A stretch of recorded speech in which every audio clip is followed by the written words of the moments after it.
नमस्कार प्रेक्षकों, आपका स्वागत है आज दोपहर के न्यूज बुलेटिन श्वेता संग खबरें अब तक पर।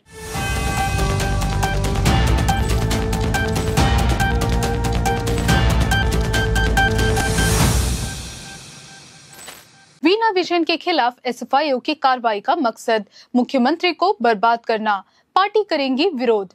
एलडीएफ संयोजक टीपी रामकृष्ण ने दावा किया कि केरल के चीफ मिनिस्टर की बेटी वीना विजयन के खिलाफ एसएफआईओ की कार्रवाई से पिनराई पर कोई असर नहीं पड़ेगा। यह मामला एक राजनीतिक साजिश है क्योंकि चीफ मिनिस्टर के तीसरी बार सत्ता में आने की उम्मीद है। चीफ मिनिस्टर पिनराई विजयन को 2016 के चुनावों के दौरान भी फंसाया गया था, लेकिन फिर भी उनके नेतृत्व में 91 विधायकों के साथ एलडीएफ सत्ता में आया।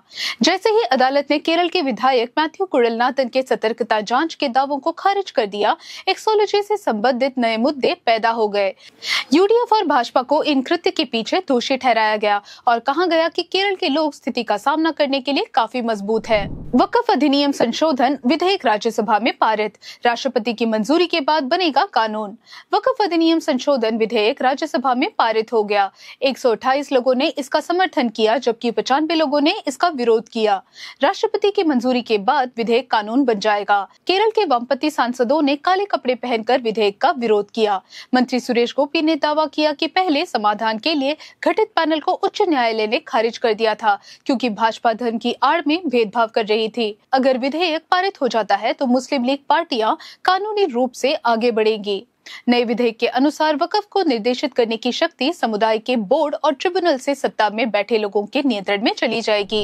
एनआईए ने केरल के मंजेरी में एसडीपीआई कार्यकर्ताओं के घरों पर की छापेमारी, 4 लोगों को किया गिरफ्तार।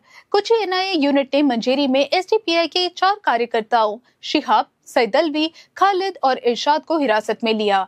मंजेरी में 5 जगहों पर छापेमारी की गई। पदाधिकारियों को हिरासत में नहीं लिया गया। अधिकारियों ने बताया कि कार्यकर्ताओं को मामले के तहत हिरासत में लिया गया है और अगर वे निर्दोष पाए गए तो उन्हें रिहा कर दिया जाएगा। एनआईए ने कोची में भी छापेमारी की जहां सलीम और अखिल को हिरासत में लिया गया। यह व्यक्ति केरल के करुकपल्ली सलून में काम करता था जिसका मालिक मंजेरी का निवासी है। डीडीएएडी परियोजना ने केरल पुलिस को 775 बच्चों को डिजिटल वीडियो से मुक्त कराने की मदद की।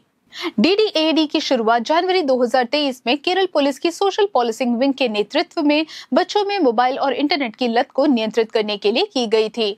डिजिटल डी एडिक्शन परियोजना के माध्यम से 775 बच्चों को डिजिटल जंजीरों से मुक्त कराया गया। परियोजना अत्यधिक क्रोध, हिंसा, आत्महत्या की प्रवृत्ति और अवसाद से पीड़ित बच्चों के लिए समाधान प्रदान करती है। मनोवैज्ञानिक इंटरनेट की लत के परीक्षण के माध्यम से डिजिटल लत के स्तर का निर्धारण करते हैं। बच्चों के माँ बाप, शिक्षकों और अन्य संगठनों को जागरूक किया जाता है क्योंकि जाल में फंसने वाले अधिकांश बच्चे 14 से 17 वर्ष की आयु के होते हैं। मशहूर अभिनेता और निर्देशक मनोज कुमार का निधन।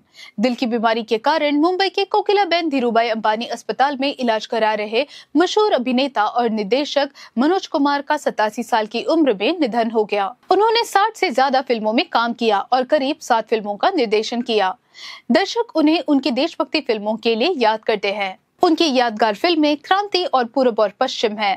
पाकिस्तान में जन्मे मनोज कुमार 10 साल की उम्र में दिल्ली आ गए थे। अभिनेता दिलीप कुमार के बहुत बड़े प्रशंसक उनका असली नाम हरिकृष्ण कुमार गोस्वामी था। उन्होंने सर्वश्रेष्ठ दूसरी फिल्म के लिए राष्ट्रीय पुरस्कार और कई फिल्मफेयर पुरस्कार जीते।